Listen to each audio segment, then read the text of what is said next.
Hey everybody, welcome back to the channel. I did it again. I accidentally watched a movie that I wasn't going to watch, and it's called Mean Girls 2024.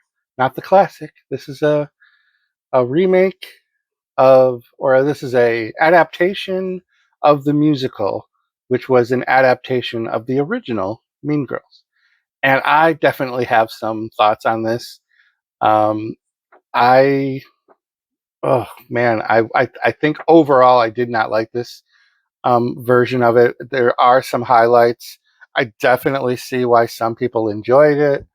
I don't think for me this translated well from a musical to a movie. So this is a tough spot. Like you hit an iconic movie like the original Mean Girls, and I know you're like, this is a horror channel. You're a 50-plus-year-old guy. Why are you even talking about Mean Girls? So backstory on the OG Mean Girls. I'm a huge fan of that movie. If you've watched the channel before, you've heard me mention there's a short list of movies outside of the horror genre that I particularly enjoy. This is one of them, and it has sentimental reasons for it because I watched it with my kids. To this day, still on March 3rd, my son and I send the memes of Cady saying on March 3rd, he asked me what day, or October 3rd, he said, asked me what day it was. It's October 3rd. Um, so I have like sentimental reasons for why I like it. Plus, it's also very a brilliant film. Some very, very smart writing in it by Tina Fey. Um, so I was extremely apprehensive to watch this movie adaptation from the musical adaptation of the OG movie. I think, in my opinions, that movies that get adapted, adapted to musicals probably most often work. They probably are fine. Young Frankenstein is a good example of that. It's a movie that worked out really good as a musical. They did great. But when you go and then take the next step and adapt the musical back into film, for me, a lot of times it loses something. It's very weird. And that's the problem with this movie is it's so iconic that for me, it's box office wise doing fine. So this is a me thing. I definitely understand that. I'm not hating on anyone that likes this movie because there are things that are likable about it. I did find enjoyment in certain parts, but for the most part, it was very familiar. So it was difficult for me to not compare it. And that sometimes ruins an experience for you. And there are iconic scenes that are replicated almost to a T. And then there are iconic scenes that are so drastically changed that it didn't work for me. In particular, like the talent show Christmas song thing. Like it's not even the same song, and if it is, it's just so done weird. Let me get into like the characters and things because I wasn't familiar with a lot of this cast. Tina Fey and Tim Meadows obviously come back and reprise their roles. This was directed by Samantha Jane and Arturo Perez Jr., written by Tina Fey and Rosalind Wiseman, starring Angourie Rice, I hope I'm saying that right, as Cady, Heron, Cady, Heron, Reneé Rapp as Regina George. I'm going to get back to her in a second. And Janice was played by Auliʻi Cravalho. And please don't hate on me for butchering these names if you're a real big fan of these. I'm not doing it disrespectfully. I just suck at reading names. Jaquel Spivey plays Damian Hubbard.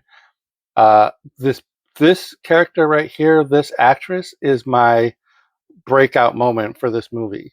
Avantika played Karen, and wow, really probably one of the highlights of the movie for me. And Bebe Wood played Gretchen Wieners, and it's funny in the original. If I had to pick the plastics supporting cast who I liked best, Regina, I really love because she's evil and whatever and over the top. And in the original movie, Gretchen is the character that I liked second of the plastics. But in this version, Karen is the standout, and she's beautiful, and she just really encapsulate, whatever, you know what I'm saying. She really takes on the Karen role, the dumb character. This is going to be a little spoilery, I guess, if you haven't seen it. I don't know, like there are character traits of hers in the original movie that they didn't carry through to this one. Um, I'll just leave it at that. But she definitely has highlights in this movie. Probably my favorite musical montage of the entire movie was done by her, and that plays into the latter part of the movie when they're they're having the Halloween party. Man, it was just a standout.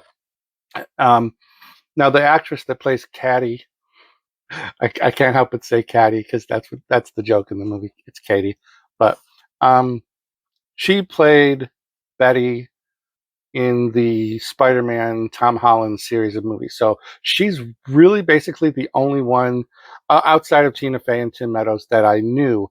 And Busy Phillips plays um, Regina's mother, which I thought was interesting. And Jenna Fisher plays Cady's mom. And I got to tell you, those two castings were really good. They actually looked like they could have been mother daughters, both pairs. So that was interesting. Now, John Hamm has a side character. He's the coach, does the sex education gym coach tropey guy. He was okay. The other sideline characters are just okay for me. Um, it does appear that most of these other uh, actors has had musical training outside of the lead. Unfortunately, um, Cady didn't seem to really sing well, or maybe just she does sing well, and just compared to the other ones, it wasn't as good. Regina Reneé Rapp has a huge background in music videos and her own music, and it really came through. Like she has a whole sequence that was very music video quality. I thought her singing is very good. Avantika for me again was the standout. So I wrote like my notes, just kind of like it. This was a difficult one, but I did end up with like two sides of my index card, but they're just kind of like one-liners. So I'm gonna just read them off, just kind of to give you guys a sense of where my head was at as I went through. Um, Opens up with the tour of the teachers, so you're kind of getting like this first day of school montage. Here's your characters. So that was cool. Then you get kind of the student kind of tour of that.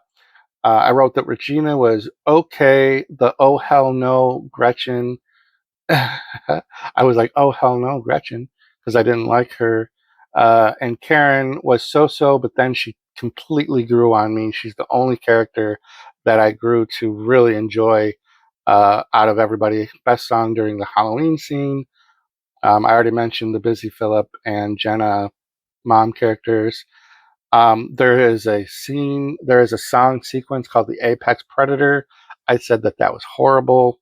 If you've seen it, you know what I mean. Um, they changed the whole dynamic of how the groups in school are labeled and defined, and they kind of mashed together the rage scene, the animalistic behavior of students. They kind of really tweaked that a little bit. I enjoyed it in the first one, obviously. The Halloween part was the best part, but again, I'm a horror fan. I was actually very surprised that they stuck so to Cady's costume from the original to this one. Like, it was spot on. I really thought that would have been like one of those moments that they could have tweaked it a little bit. The build up to the Halloween sequence in the OG movie was much different than it was in this one. They didn't play up the slutty girl costume thing very much.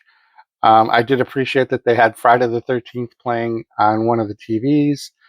Um, there is, after the Halloween sequence, we go into, I called it the revenge party plan, sequence, and that is actually pretty good. Then we get to the winter talent show, and I just was so mad that they changed it as much as they did. It really was unfortunate because that's a good scene.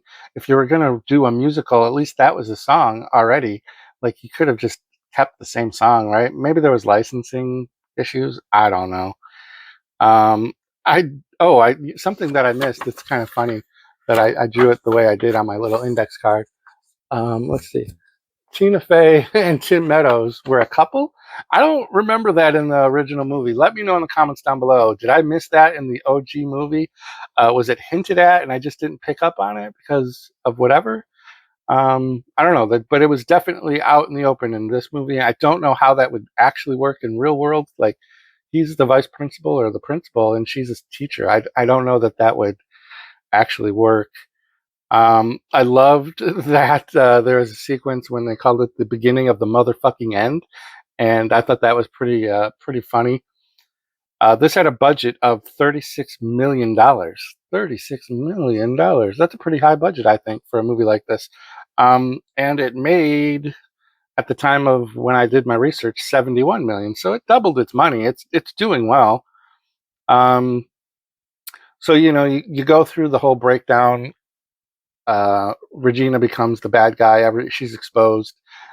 There's a scene where she's working out feverishly and eating these protein bars that were given to her by Cady. And Regina's mother is like, "Why are you eating these? These are what we gave Mima to make her fat." And that reveal was so good because Reneé Rapp's facial expression and just anger was portrayed so good on screen. It really was good. One of the standout scenes for me, even though it was quick. You have the iconic bus scene. That worked okay in this too. The mathletes were pretty kind of subplot, low on the radar until we get to the end where Cady had to participate in the mathletes, and that's where we get the, I don't know if this is a spoiler or not, but we get the Lindsay Lohan cameo. I really wish they would have done a different cameo for Lindsay Lohan. I kind of wish they wouldn't have done a cameo at all with her, to be honest. It made sense for Tina Fey and Tim Meadows to be back because they just reprised their roles. But even them, at one point I thought, you know what, it would have been better just to scrap those two from this as well, because it was hard to watch them. Tina Fey's character in particular, Miss Norbury, recreating some of the sequences, like where they've got all the girl students at the gym and she's reproducing that whole sequence. It's just weird. Like, I don't know why we needed this movie, to be honest.